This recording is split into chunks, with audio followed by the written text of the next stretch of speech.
e me diz se existe algo bom em mim. Sabe, tantas vezes eu falhei e a vontade sempre é desistir. E mesmo se eu subir o alto monte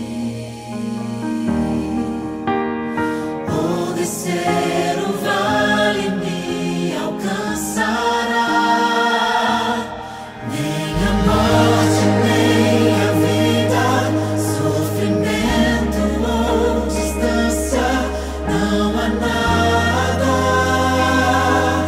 que me afaste desse amor que conhece meus desejos e perdoa os meus erros, tudo alcança e não olha o que passou.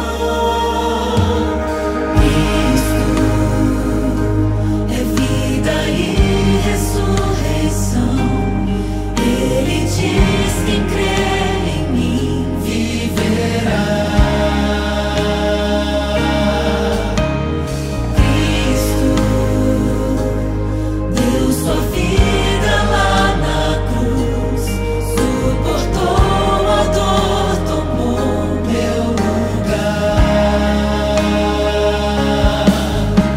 A graça lá na cruz foi revelada. O amor que não desiste me alcançará.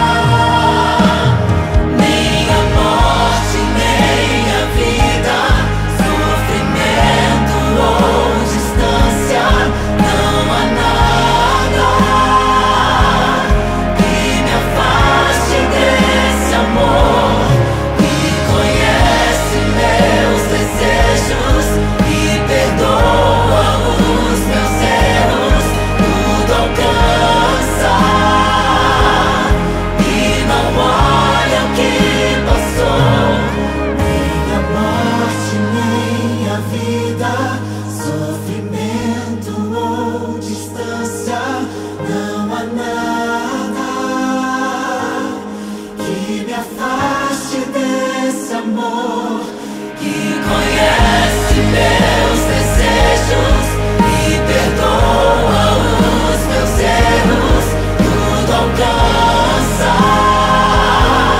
e não olha o que passou, que conhece meus desejos e perdoa os meus erros, tudo alcança e não olha o que passou.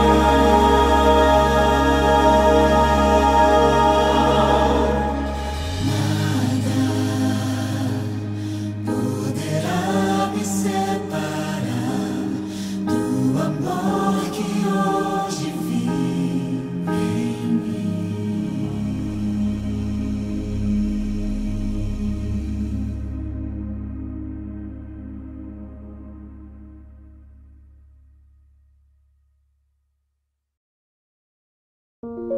Você ama a Cristo? Se você é um cristão, provavelmente respondeu que sim. Mas deixe-me perguntar mais uma vez. Você realmente ama a Jesus a ponto de ser reconhecido pelas pessoas como alguém apaixonado por Ele? Talvez agora você tenha refletido um pouco e quem sabe chegado à conclusão de que esse amor poderia ser muito maior e com certeza muito mais evidente. Existe uma fórmula infalível para estar cada dia mais apaixonado por Cristo. E ela é muito simples. É só gastar tempo com Ele. Porque é nesse precioso tempo que você vai de fato conhecê-lo, compreender a grandeza do que Ele fez por você e vai perceber que é impossível não amá-lo. Como eu tenho tanta certeza disso, você já vai entender.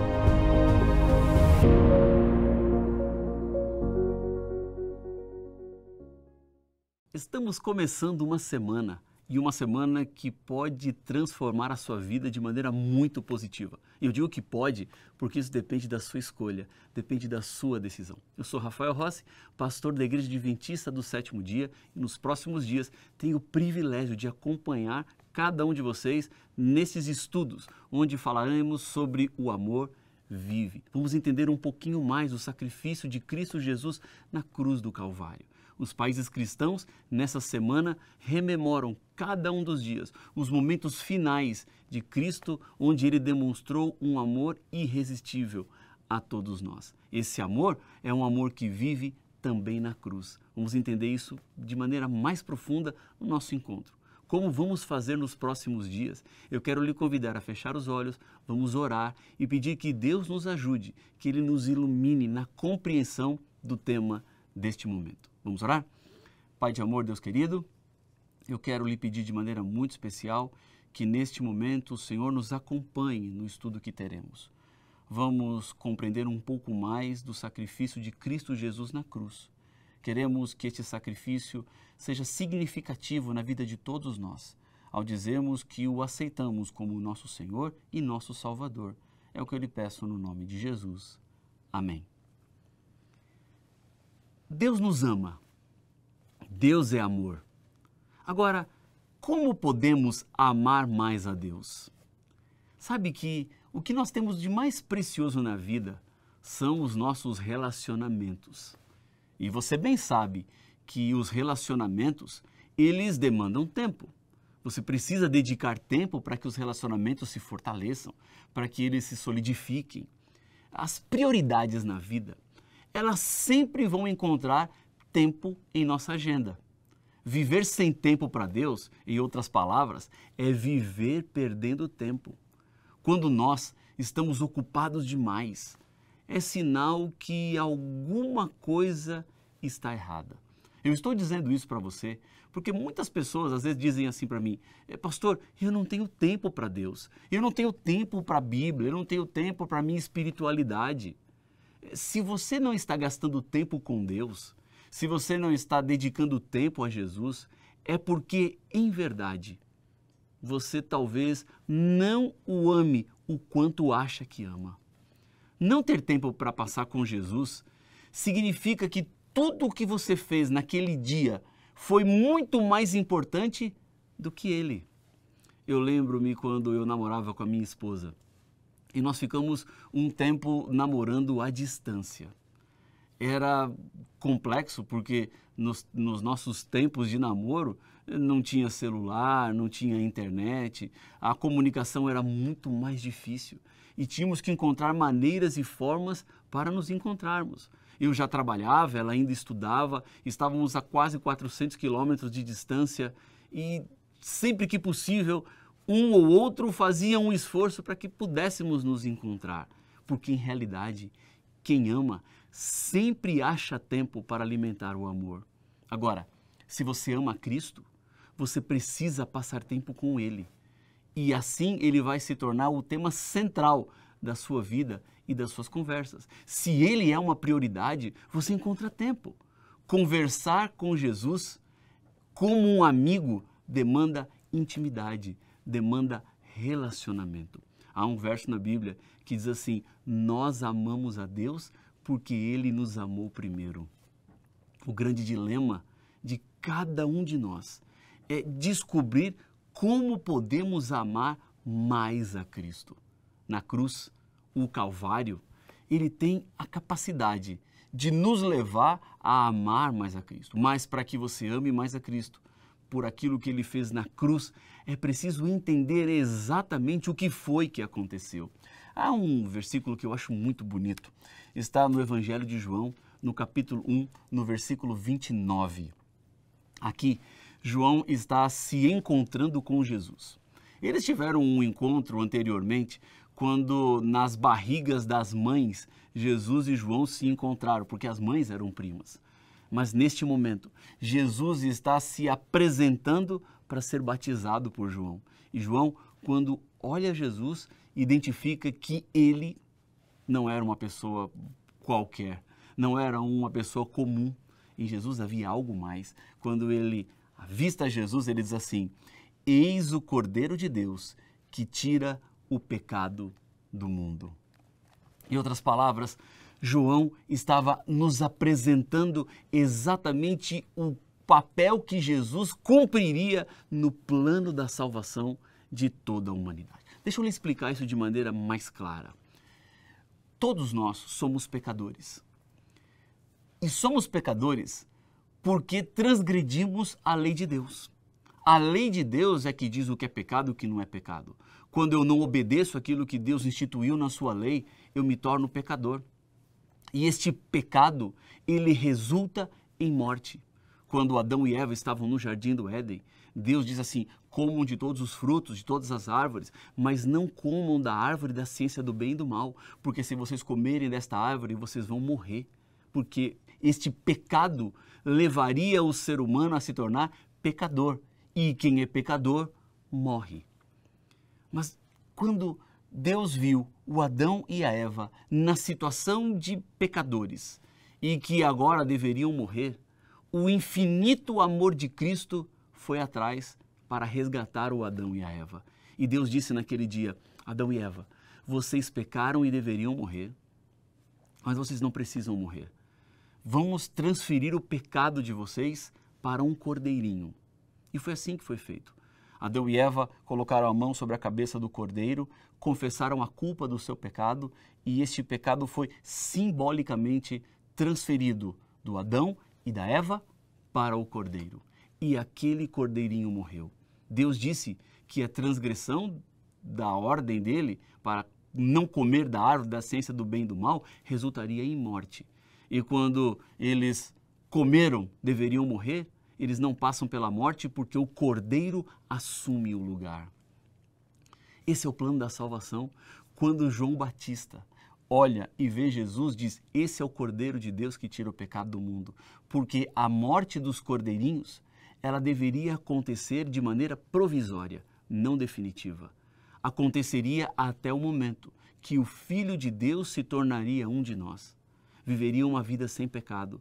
E por viver uma vida sem pecado ganharia a eternidade, mas ele mesmo assim morreria como os cordeirinhos eram mortos anteriormente. Jesus morreria no lugar do pecador.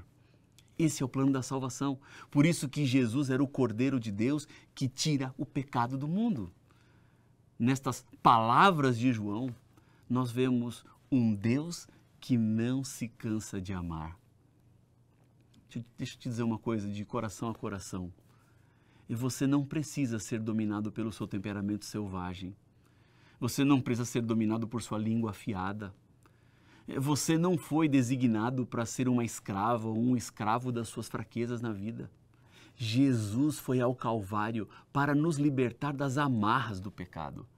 Jesus foi ao Calvário não somente como o Cordeiro que se sacrificou para perdoar os nossos pecados, mas também como o Cordeiro da Páscoa, para nos libertar das amarras presentes do pecado. Não é apenas a libertação do pecado no futuro, mas a libertação do pecado do agora, neste momento. Vamos voltar um pouquinho a nossa mente ao passado. Vamos retornar para a primeira Páscoa. A palavra Páscoa significa passagem e é a celebração da passagem do anjo de Deus pelo meio do Egito, quando, na última praga que libertaria o povo de Israel do momento de escravidão que eles estavam vivendo, aconteceria.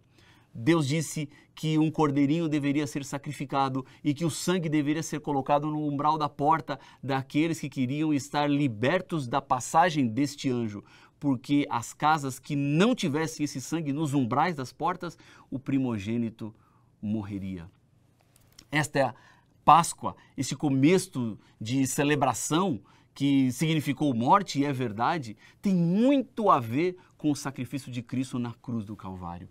Naqueles dias, no tempo de escravidão, quanto mais o povo de Israel tentava se soltar das amarras da escravidão, mais eles se afundavam. Deus, então, reforça que o Cordeiro era a saída. O Cordeiro era a única forma deles se libertarem do tempo de escravidão, do regime de escravidão do Egito. Saiba que o pecado é como uma areia movediça. Quanto mais você tenta sair, mais você se afunda. Nesse amor que sobrevive e que resiste a todo o sacrifício, o amor que ainda existe na cruz, está dizendo para mim e para você: pare de lutar contra as suas fraquezas e confie no Cordeiro de Deus, aquele que tira o pecado do mundo. Jesus, na cruz, obteve vitória sobre o pecado. E a Bíblia nos diz que Jesus foi ao Calvário como uma serpente. Quer ver? Olha o que está em João, capítulo 3, versos 14 e 15. Diz assim a Bíblia: e como Moisés levantou a serpente no deserto, assim também é necessário que o Filho do Homem seja levantado, para que todo o que nele crê tenha a vida eterna. O povo de Israel, em sua jornada para a Terra Prometida, havia partido do Monte Or pelo caminho do Mar Vermelho e ali havia se tornado um povo muito impaciente. E quando o povo se tornava impaciente, ele começava a murmurar, reclamar, criticar. E desta vez, Deus falou contra Moisés. O símbolo da serpente de bronze, naquele momento, significava a libertação da enfermidade, a cura de uma doença que levaria à morte. Esta serpente de bronze que foi levantada por Moisés naquele momento, ela tem uma representação quando Jesus fala que ele seria levantado a exemplo da serpente de bronze. A serpente de bronze, que representou a salvação do passado, representava agora Cristo na cruz do Calvário, onde nós podemos olhar para encontrar a nossa salvação. O povo de Israel simbolizava o povo de Deus naquele tempo e simboliza o povo de Deus hoje, que mesmo em sua caminhada para o céu, nasceu em pecado e não há como se livrar da morte, senão olhando para Cristo, para a cruz do Calvário. Ele que estava lá com os braços abertos é o mesmo que continua hoje com os braços estendidos para todos nós. Romanos, no capítulo 3, versículo 23, diz que o salário do pecado é a morte. Eu gosto de pensar que salário é aquilo que você ganha em recompensa a algo que fez. Então, se você trabalha um dia, recebe a recompensa que é o seu salário. Se você trabalha uma semana, trabalha 15 dias, trabalha um mês, você recebe como recompensa o seu salário. E a Bíblia diz que a recompensa do pecado é a morte. Ou seja, quem peca deve morrer.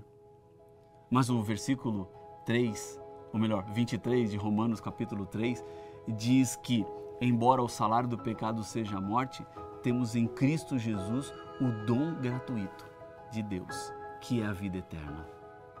Temos que olhar para Jesus e para o sacrifício dele. Porque quando olhamos para uma serpente que simboliza o pecado, somos curados do pecado, essa mesma imagem acontece na cruz.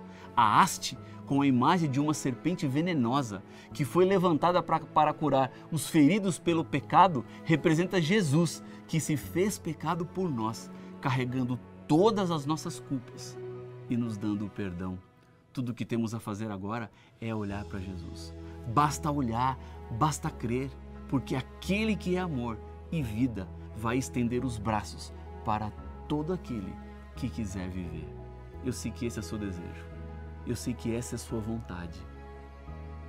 Se você quer responder afirmativamente a esse convite da graça e orar para Cristo Jesus, eu quero te fazer 2 convites. Primeiro, entregar o seu coração para Ele agora. E o que eu devo fazer? Simplesmente dizer: eu te entrego, Jesus, a minha vida. E segundo, eu quero lhe convidar a continuar essa série de estudos que vamos ter. Vamos continuar nos aprofundando naquilo que Deus tem para nos dizer.